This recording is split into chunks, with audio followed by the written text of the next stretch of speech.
ay para pang tumatakbo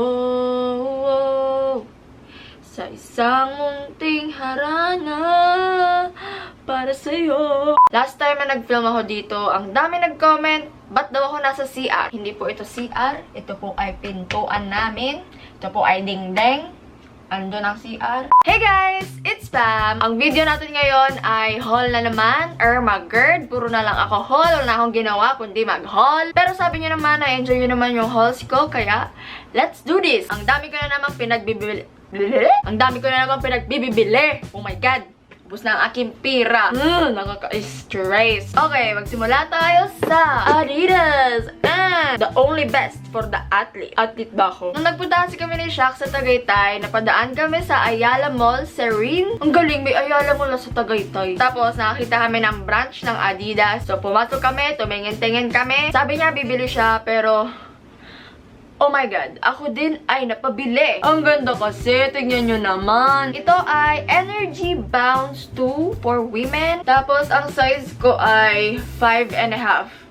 What? Bakit ako 5.5? 36.5 yun. Pero ang size ko talaga ay 37. Pero kasi last na daw to. So, sabi ng mga sales lady doon, meant to be daw kami nitong sapatos na to. Ewan ko kung binubola nila ako. Pero, ayan, binili ko.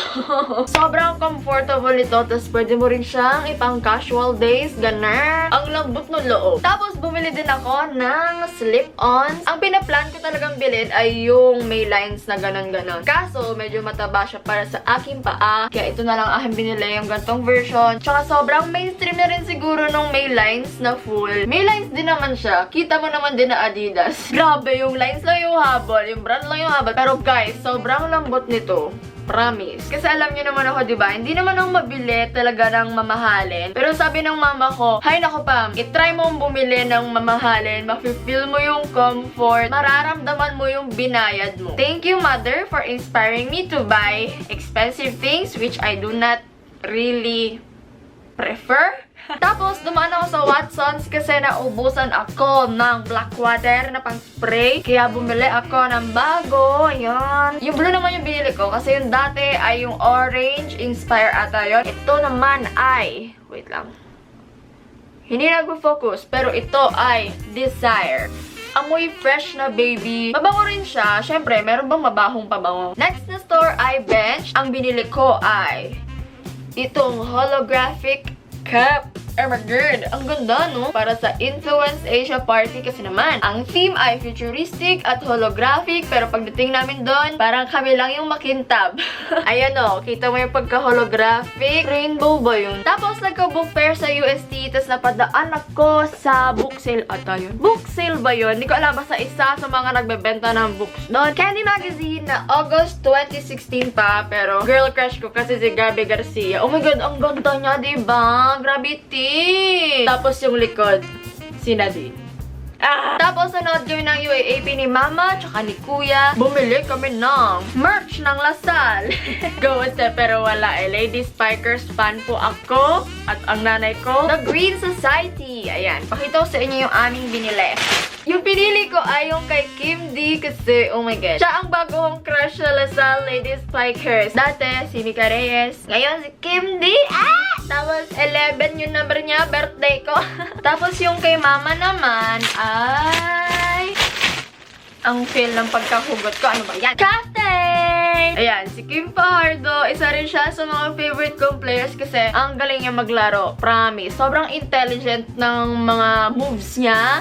Tapos ang galing niya mag-set. Tapos natatawa ako kapag magsa-spike siya kasi di ba setter siya. Tapos wala, natatawa talaga ako pag nagsa-spike siya. Yung parang aksidente lang na sa kanya na set.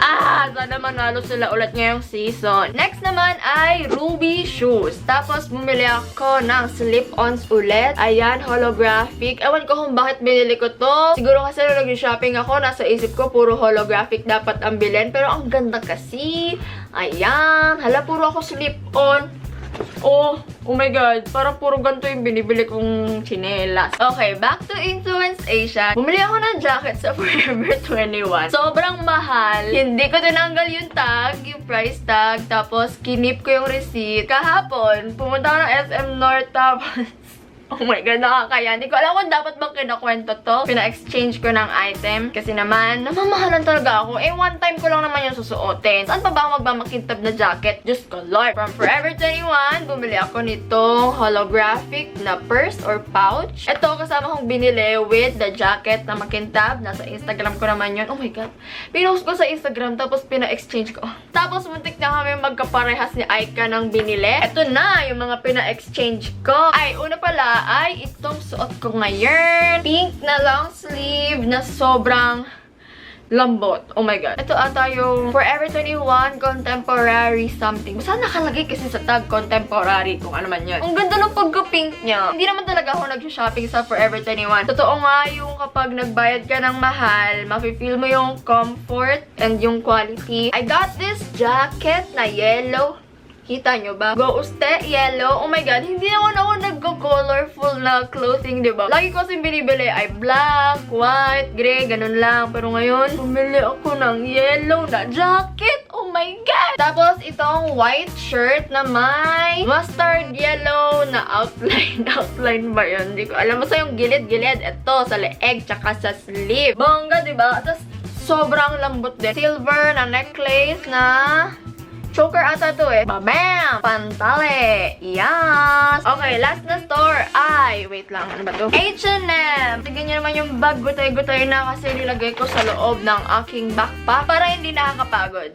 Bruha, oh my God. Una kong binila sa H&M ay itong rose gold. Ay, rose gold ba to? Basta pink na makintab na shoes. Ayan. Ganda, diba? Actually, hindi ko naman talaga binabalak na bumili na sapatos. Kasi nga, kakabili ko lang sa Adidas. Ang mahal-mahal na note. Yung partner ko kasi to doon sa pink na jacket from Forever 21 sa Influence Asia. Ayun. Kaya ayan, napilitan ako na bumili. Labag to sa aking kalooban. Pero wala eh. Hindi ko naman kasi mare-return kasi sobrang dumi sa Pilipinas. Tignan nyo. Tapos, sa H&M meron silang denim promo. Hindi ko alam kung anong tawag. Pero pag bumili ka ng isang denim, yung second naman ay 50 off na. Napabili ako ng 3 jeans kasi yung mga pantalon ko, nung high school pa ako yung mga yon. Promise. Meron pa akong BNY na maong. Grabe, first year high school pa ako nun. Tapos, kasya pa rin sa akin. Black jeans, ang aking favorite. Lagi naman black ang aking pantalon. Tapos, dark wash, denim. Ayan, wala akong ganito. Tapos, ito naman, parang medium wash. Ang hirap ipakita. Napansin ko kasi na sa Forever 21, puro top yung binili ko. So, sa H&M, yan, pantalon na laang. Para naman, di sayang yung pera ko. Nagpa-exchange din kasi ako sa H&M pag kayo maingay. Pero, oh my God, tipid tips with Pamela Swing. Thank you so much for watching. I hope you enjoyed that video. Sana nakakuha ulit kayo ng ideas sa mga gusto nyong bilhin. Ganun. Kung na-enjoy nyo yun, give it a thumbs up. Don't forget to subscribe. And follow me on my social media accounts. Twitter, Instagram, at kung ano-ano pa. Basta lahat yun nasa description box. Thanks again for watching. And I'll see you guys in my next video. I love you all. Goodbye. She got a booty like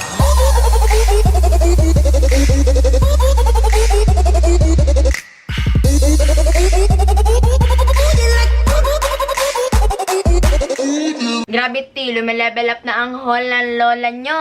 Oh my God, branded na. Dati, Divisoria lang ako. Ukay-ukay, ganun. Thumbnail pala. Amazing bango.